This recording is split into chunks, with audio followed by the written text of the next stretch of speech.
I did, Dad, and I have some good information. And good afternoon, Rick. Good afternoon, Jeff. And I'm glad when you're feeling better, Mark. Last time we saw you, a little bit under the weather. You looked a lot under the weather. Thank you. Well, I'm making a comeback. Unfortunately, with the economy in an upswing, unfortunately, sickness is an upswing, and I'm meeting more candidates. And so, tomorrow is a very, very big day in the Z family.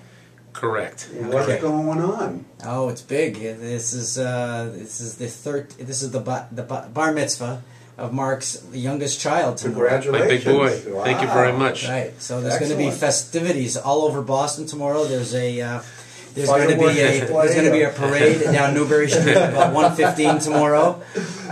Marc Z's bank account is now empty. That's why I'm going to be on this show more, you know.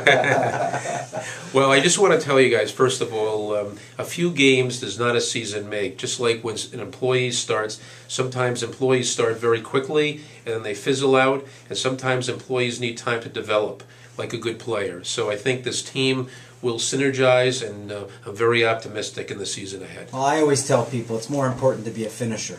It's not how you get out of the gate, it's how you end at the finish line. Correct. And our Sox will prevail. Okay. Mark, what's on your mind for today? Well, pursuant to the homework that Dr. Jeff gave me, I wanted to talk about employment testing. We had talked about interviewing, phone interviewing, and now we're talking about another pre-screening aspect that's important to the employment process, which is testing. Okay. And there's different types of tests that employers do today besides background checks. Background checks come in once somebody is being considered. So they'll do the background check, the criminal background check, the credit check, employment checks, verification.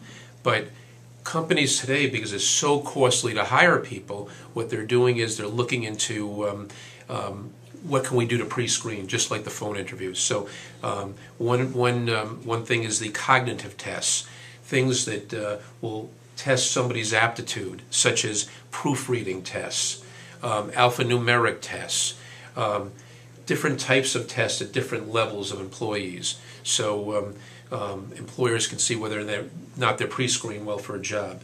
Another thing that I know Jeff does with his coaching companies at a higher level are predictive index testing, where like personality styles and personality preferences and style preferences type tools. Right. Correct, and those are geared toward the particular job. So you have a certain core that you're looking for, or a grid, to make sure an employment person, somebody who's under consideration, will be successful in a particular job.